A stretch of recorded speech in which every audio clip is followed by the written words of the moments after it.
such as news sites or discussion groups, would actually be identified by this metric. But that's not the case, because we were crawling a fixed set of URLs, and news sites typically only change their front page, and all of the links to the articles are actually, the article itself doesn't change. And so that article is always available at that URL. And for discussion groups and things like that, there's often enough navigation information on the page so that it doesn't show up as a complete change, just as a significant change.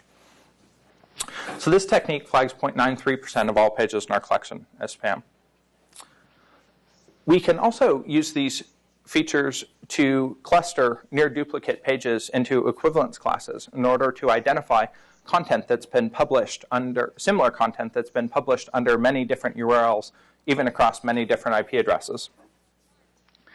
And the largest clusters are almost exclusively spam. However, you will notice that there's another set of outliers around cluster size 100.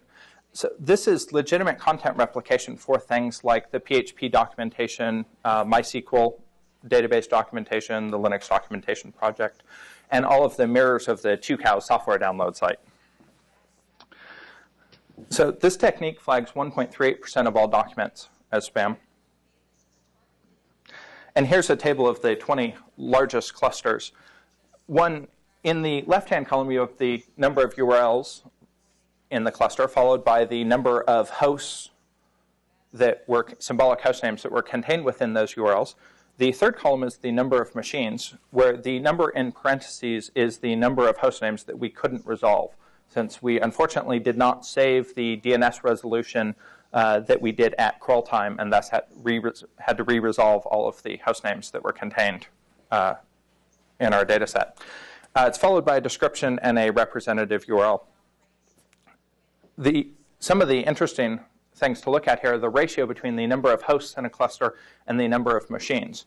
If you have nearly 1 million URLs and 6,000 host names, but only 3 IP addresses, it's likely that you're publishing duplicate content as opposed to having a legitimate mirror of content.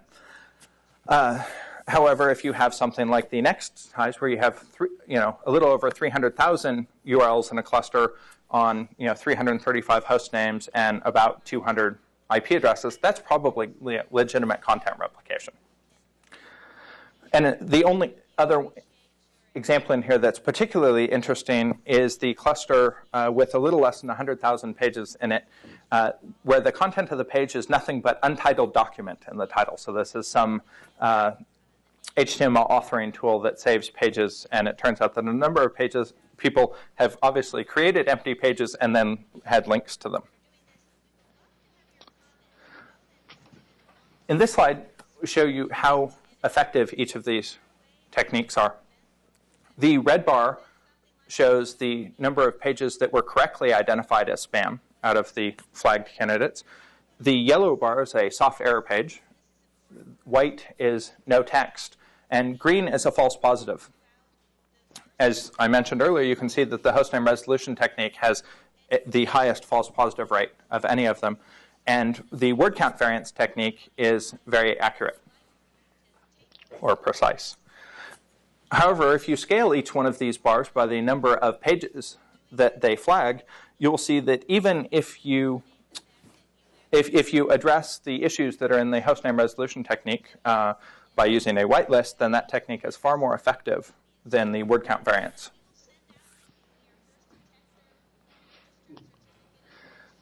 It's also important to note that the character of pages that you download over the life of the crawl is going to change.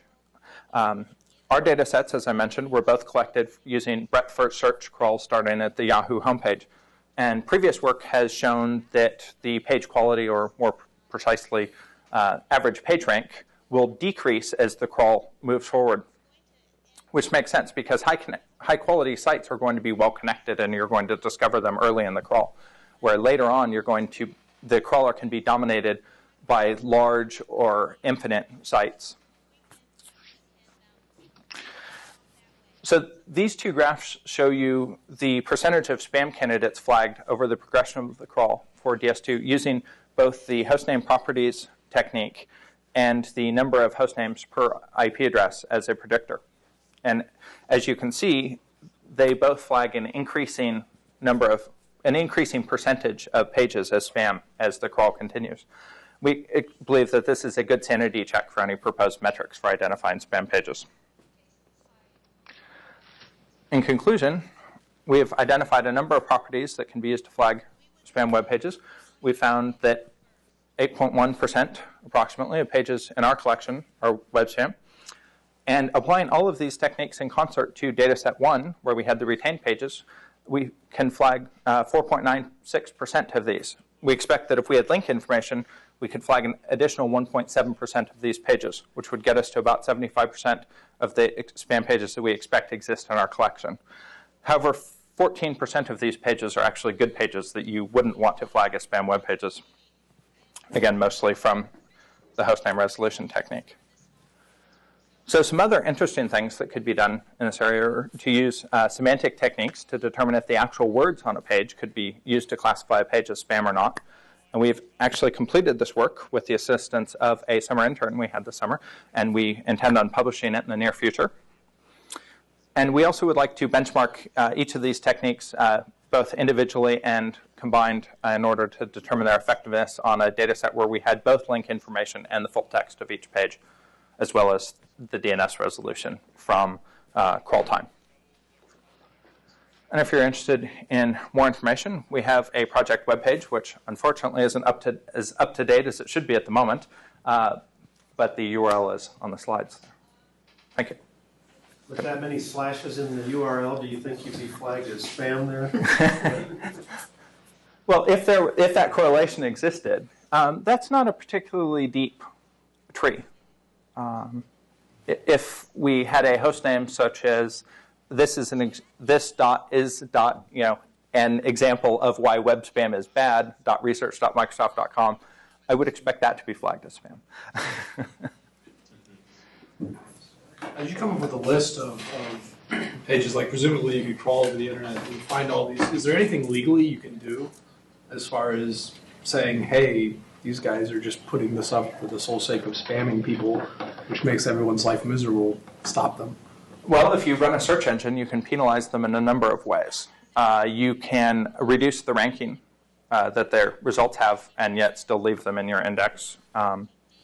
You could completely remove them from your index, or you could not crawl any links they contain. Those would all be reasonable approaches. But as far as publishing that information, I think that gets sticky from a legal standpoint.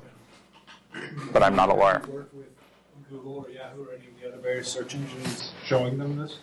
We published this work at the workshop on the web and databases last June in Paris. So it's in the body of scientific knowledge. There's actually a full paper that's linked to on the project webpage that has results. And then, this is kind of off-the-wall question, but do you think that, I know at one point the Bush administration was thinking about making, I'll let you start.